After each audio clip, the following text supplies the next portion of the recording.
So this was not new information, but it was information that I thought was important to rehash. So 21 Savage is one of the few rappers to own their masters because he leveraged a record deal that gave him 100% ownership. 100% ownership. They don't know what that means. Not at all. So I'm just going to get a quote out that he had during an interview. So he said, "I had a platinum album before I signed my deal. You see what I'm saying? So I own my masters. I own my masters right now. Every song you ever heard, I own it." He confirmed that his splits were 70-30. They were splits with his label. So even though he's doing a 70-30 split, as long as he's signed with this label, he will recoup the 70%. They will get 30, but he owns the masters of those records. So they're going to get that for however much time they're going to get that. However, for the entirety of these records, he will own 100% his catalog of the music. Yeah. So what he was also saying in this, which I thought was amazing, he makes more money off of his catalog than he does off of touring, which a lot of rappers can't say. It's opposite usually. Yeah. It's usually opposite. And that's a big deal. So that's why he just be sitting back doing nothing, you know. Oh, he chilling. He don't have to. So he signed with L.A. Reid over at Epic, all right, where he was able to retain that 100% ownership of his masters.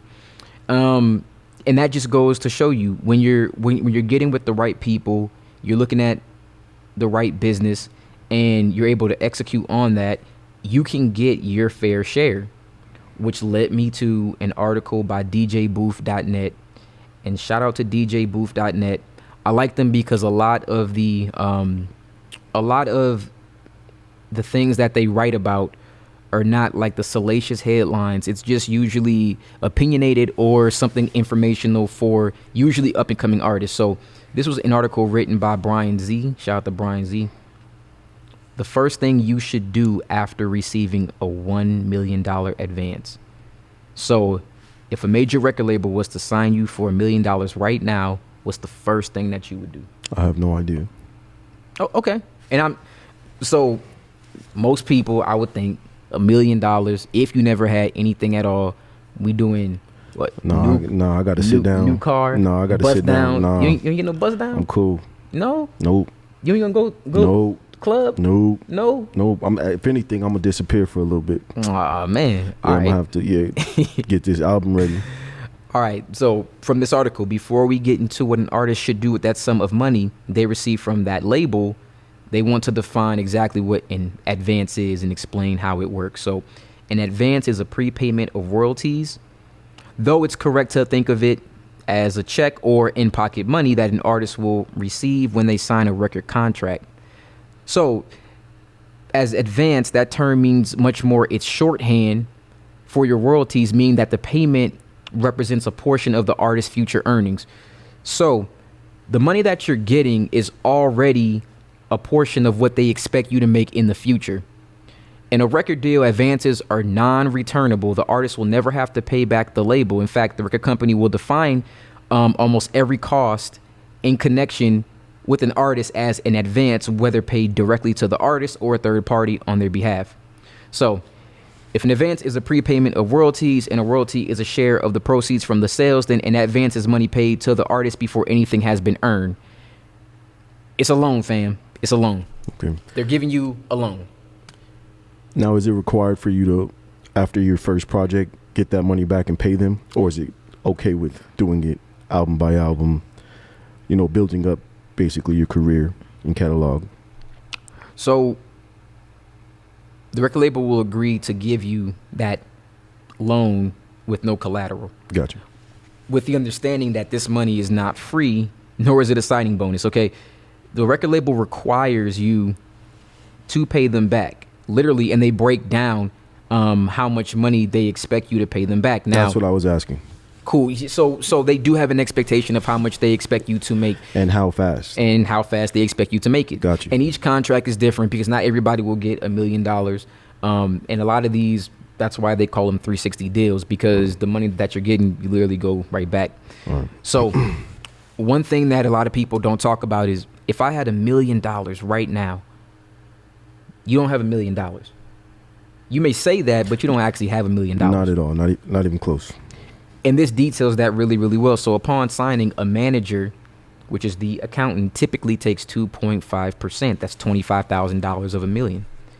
An entertainment lawyer might charge you 5%. That's $50,000. Your manager, 15 to 20%. So that's $150,000 to $200,000 on the high end. All right. So that advance of $1 million, already $275,000 of that is already spent. Man, It's already gone. You haven't even done anything yet, right? Next, taxes. the government needs Taxes. theirs. Yeah. Uncle Sam needs his too.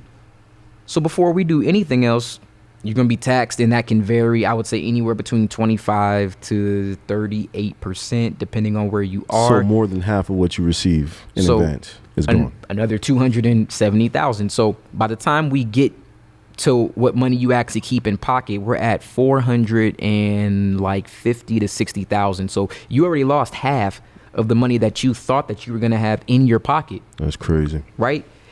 And now that you're working with a business manager, they're going to put the budget together of your living expenses, food, transportation, insurance. I mean, after all, the entire point of an advance is to help an artist get on their feet and focus their time on creating music. That's the whole point of the advance. So cost of living fluctuates. It depends on where you live. In 2022, it's a lot higher lately. So with money taxed, taken by the powers that be, and every dollar that you do have left, really you would probably want to put towards your records. Don't forget that features, production cost, the cost to record if you can't do it, at the luxury of your own home. This isn't legal advice. It shouldn't be interpreted as such. And this is to assume that this is a traditional deal where royalty rates are between 12 and 15%. And that doesn't account for taxes. So I thought that this article was very, very interesting because it gave real perspective on how someone can get their first deal and they may not do what 21 did. They may not do what Russ did. So you would want to go in with the expectation of, well, if you give me this money, how much do I actually get to keep? And then what am I going to do with the rest of the money that I have left?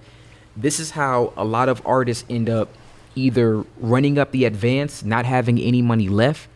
Then they have to figure out a way to get more money in order to complete the project. Man. And then you're just playing catch up. That's how you get into a 360. I was about to say, yeah. That's how you get locked down. So you're stuck for life. And that is how you get stuck. And then you end up having to try to recoup on your second, third album. And eventually they shelf you. That's another tactic too. Man. So really great article.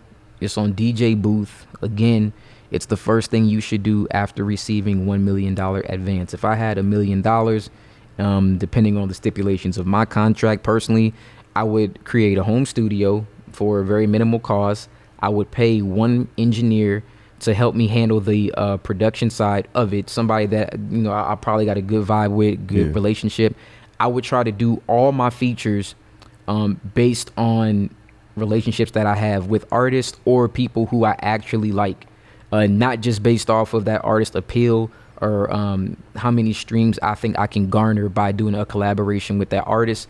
The rest of my budget I would take and use it for marketing.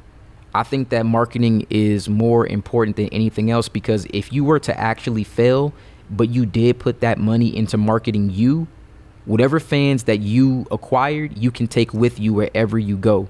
But if you spent money on features, high quality production, and a lot of things that you don't need, once that money is gone, it's gone. Take that money, funnel it into yourself, grow a core audience. So even if that deal fell through, when everything's said and done, you'll still have some fans that will rock with you, for you, not for who you feature with, not for that production, not for the look, for you.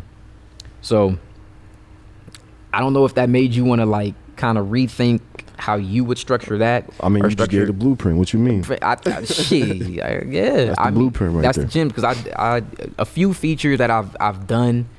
I'm not gonna say that I don't regret any feature that I've actually done, but I do wish that some features that I've done, I would have taken that budget and put it into marketing. You've had some pretty dope features. Yeah, they've been pretty fire. And chill people. Good people. Yeah. I do great artists, and I do wish I would have taken some of it and put it into marketing myself, because then it wouldn't have paid off up front, but over time I would have definitely reaped more benefits being a solo independent act. So I'm just gonna move over straight to the next topic.